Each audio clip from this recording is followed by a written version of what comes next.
Salam sejahtera saya ucapkan kepada pensyarah khusus Asas Pembudayaan Keusahawanan yaitu Dr. Kelvin Leong dan rakan-rakan sekalian.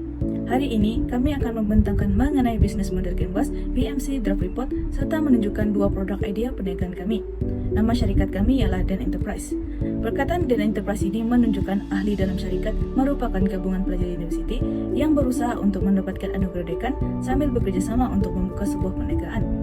Slogan syarikat kami pula ialah sekali beli pasti nak order lagi. Kumpulan 10 terdiri daripada 6 orang ahli iaitu saya sendiri, Siti Nazura binti Hamzah, Jessira Junis, Priska Bina Jonis, Nur Adima binti Adilon, Nur Nadia Nabilah binti Japanis alias Otman dan juga Dewi Syahira binti Roslan. Ini merupakan carta organisasi syarikat perniagaan kami. Saya sendiri iaitu Siti Nazura merupakan pengarah syarikat. Dewi Syahira pula merupakan pengurus projek. Nur Nadia Nabila pula merupakan pengurus pengeluaran dan perkhidmatan. Priska Bina Jonis merupakan pengurus penjualan dan pemasaran. Jessira Junis pula merupakan pengurus teknikal dan Nur Adima merupakan pengurus keuangan dan perakaunan.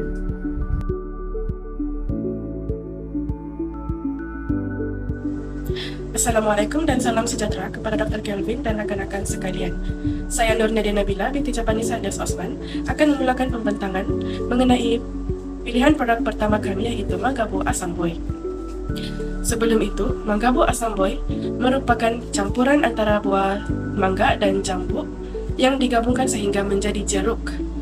Bukan itu sahaja, jeruk ini juga dilengkapi dengan perasa asam boy yang semestinya membuat sesiapa sahaja terliur.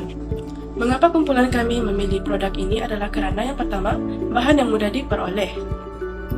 Buah mangga dan jambu serta bahan perasanya seperti limau, gula, serbuk dan buah asam boy mudah didapati di mana-mana pasaran yang terdekat. Sebab yang kedua adalah ianya populer dalam kalangan pelajar atau pelanggan. Mana-mana jenis jeruk digemari oleh orang ramai kerana rasanya yang segar dan campuran antara masam dan manis yang seimbang. Sekiranya pelajar atau pelanggan membeli Manggabu Asam Boy, mereka akan merasa lebih fresh dan rasa mengantuk akan hilang. Sebab yang ketiga adalah proses pembuatan dan penyiapan yang mudah dan tidak mengambil masa yang lama. Seterusnya ialah kelebihan dan keunikan produk Manggabu Asam Boy. Kelebihan dan keunikan yang pertama adalah rasa yang segar. Harga yang dikenakan juga adalah mesra pelajar atau pelanggan.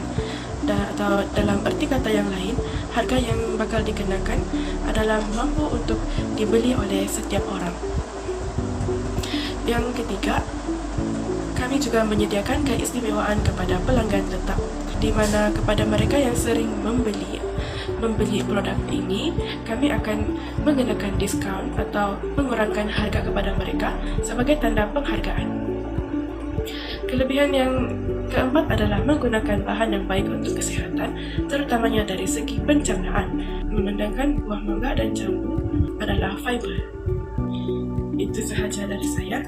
Saya akan serahkan pembentangan kepada pembentang yang seterusnya. Salam sejahtera diucapkan kepada Dr. Kelvin Leong dan rakan-rakan seperjuangan sekalian. Saya Nur Adima binti Adilun binti 21110233. Seterusnya akan membentangkan bahagian sasaran pasaran.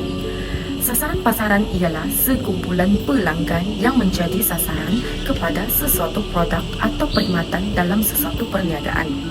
Sesuatu perniagaan biasanya dijalankan sama ada oleh individu, kumpulan atau firma. Dalam pada itu, syarikat Dan Enterprise menyasarkan jualan Manggabu Asam Boy kepada seluruh warga UMS, termasuklah pelajar lelaki juga pelajar perempuan. Penjualan Mangga Asam Boy juga disasarkan dalam kalangan pensyarah dan juga staf UMS yang berminat. Selain itu, Dan Enterprise juga menyasarkan produk jualan Manggabu Asam Boy kepada masyarakat luar yang berdekatan, seperti rakan-rakan dan juga ahli keluarga. Sasaran pasaran ini dipilih sebagai kaedah yang mampu memberi sokongan bagi melariskan produk yang dijual oleh syarikat kami. Perhubungan pelanggan dalam proses jualan yang syarikat Dan Enterprise pilih adalah menggunakan dua kaedah. Yang pertama, melalui media sosial seperti mempromosikan jualan melalui media sosial Facebook, Instagram, WhatsApp, dan Telegram. Bagi memudahkan urusan jual beli antara penjual dan pelanggan, kami akan menyediakan poster jualan yang dapat menarik minat pelanggan, terutamanya penggemar buah-buahan yang berperisa masam dan berperisa manis. Di samping itu, gambar jualan juga turut dipaparkan seperti maklum balas pelanggan yang pernah membeli produk kami. Ini penting sebagai usaha memberi jaminan bahawa produk kami adalah produk yang berkualiti dan diyakini dapat memenuhi cita rasa setiap pengguna. Manakala kaedah yang kedua adalah memberikan layanan mesra pelanggan. Syarikat Dian Enterprise memastikan kepuasan pelanggan adalah menjadi keutamaan syarikat. Dengan itu, layanan mesra dan penggunaan gaya bahasa yang ramah dan sopan santun adalah menjadi keutamaan kami. Dalam pada itu, bagi memastikan kepuasan pelanggan tercapai, syarikat kami juga memberikan tindak balas yang efisien, di mana mesej daripada setiap pelanggan akan dibalas dengan segera. Itu saja daripada saya, sekian terima kasih. Halo, saya Dewi Syahira dan saya akan sambung membentang bahagian saluran pemasaran, risiko semasa operasi perniagaan, dan cara mengatasinya. Dalam saluran pemasaran, terdapat dua, yaitu pembelian secara atas talian dan pembelian secara langsung.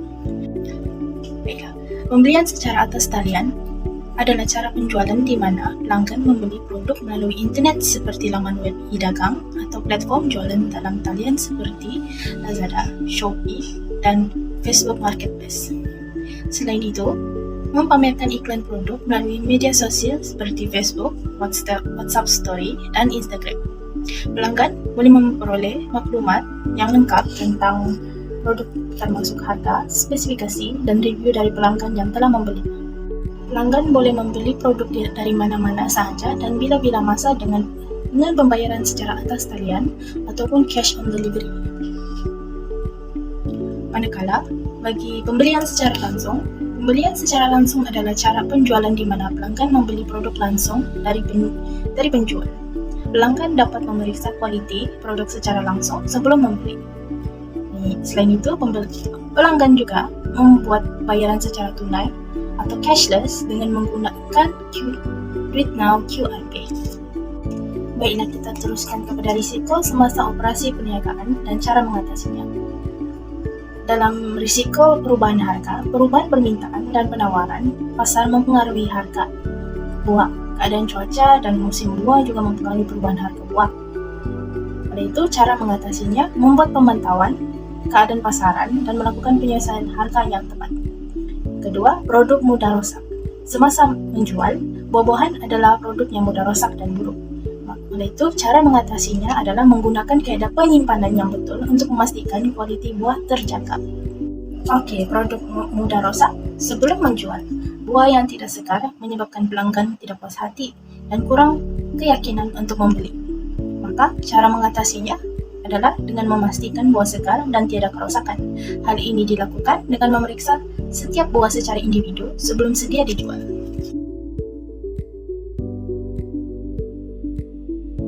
Salam sejahtera, saya Priska Wina Janis membawa nomor kad bateri BP21110092 akan menerangkan berkaitan dengan produk kedua yang telah kami pilih, yaitu salad makaroni buah. Seperti yang kita lihat dalam gambar, produk ini terdiri daripada 3 bahan makanan, yaitu makaroni, salad, dan juga buah-buahan. Antara sebab-sebab kenapa produk ini dipilih oleh kumpulan kami, yang pertama harga sumber yang berpatutan dan mudah untuk diperoleh. Yang kedua, sesuai dengan pelbagai jenis buah, dan yang ketiga, semestinya produk ini sangat populer ataupun digemari oleh semua lapisan masyarakat. Seterusnya, kita beralih kepada kelebihan dan keunikan produk. Berikut merupakan kelebihan dan keunikan produk yang telah kami temui. Yang pertama, dapat dihasilkan dengan pelbagai rasa. Yang kedua, berkhasiat dan baik untuk kesehatan. Seterusnya, sesuai untuk semua kategori umur. Yang keempat, produk ini memiliki tekstur yang lembut dan mudah untuk dimakan.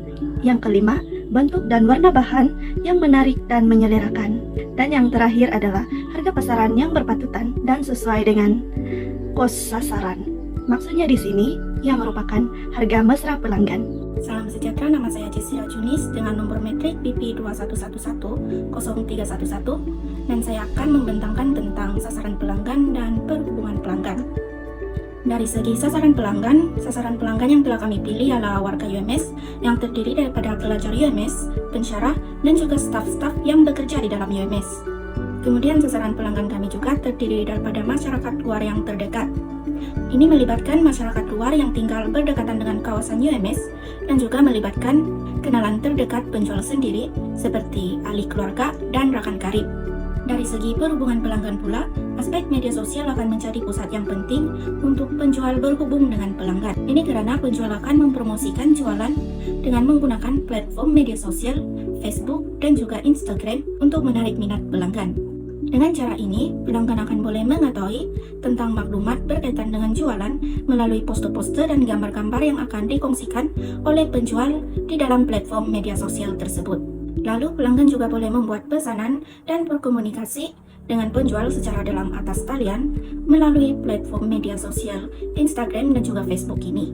Dalam pada itu, untuk memastikan pelanggan tertarik dan juga berpuas hati, maka penjual akan memberikan layanan mesra kepada mereka. Layanan yang sopan dan ramah akan diberikan kepada pelanggan. Dalam pada itu, penjual juga akan mengamalkan amalan pelanggan diutamakan dalam memberikan layanan kepada pelanggan. Terdapat dua saluran pemasaran bagi produk kedua, yaitu pembelian secara langsung dan pembelian secara atas talian. Pembelian secara langsung ini, pelanggan akan membeli produk jualan di tempat yang tertentu seperti kios, gerai jualan, dan tempat khas yang telah ditetapkan. Pelanggan boleh membuat pembayaran secara tunai atau menggunakan duit now QR Pay. Pembelian secara atas talian pula, penjual akan mempamerkan dan berfungsi iklan promosi produk jualan melalui dua media sosial, yaitu Facebook dan Instagram syarikat kami. Pelanggan boleh membeli dan membuat pembayaran secara atas talian. Pelanggan juga boleh membuat pembayaran secara tunai selepas produk jualan dihantar kepada mereka. Terdapat risiko semasa operasi perniagaan produk kedua ini, yaitu seleb negara nibuah, dan terdapat juga cara mengatasinya. Risiko yang pertama ialah persaingan. Persaingan di antara sesama peniaga terhadap perniagaan atas produk jualan yang sama. Persaingan yang berlaku terutama dari segi harga jualan. Ini akan menyebabkan hasil penjualan produk menjadi kurang. Cara mengatasinya, menghasilkan produk jualan yang menarik dan kreatif yang berlainan dengan peniaga lain. Risiko yang kedua ialah kenaikan harga barang. Penjual memerlukan modal yang besar kerana harga barangan yang tidak menentu di pasaran. Cara mengatasinya, penjual perlu bijak membeli barang secara berhemah dan mengamalkan gaya hidup berjimat cermat. Risiko yang ketiga dan terakhir yaitu produk jualan mudah rosak. Produk kedua ini memerlukan buah-buahan dan buah-buahan tidak boleh disimpan dalam tempoh yang lama. Produk jualan akan cepat rosak sekiranya tidak diletakkan di tempat yang sejuk. Cara mengatasinya ialah penjual perlu membeli dan menyediakan produk jualan dalam kuantiti yang bermanfaat.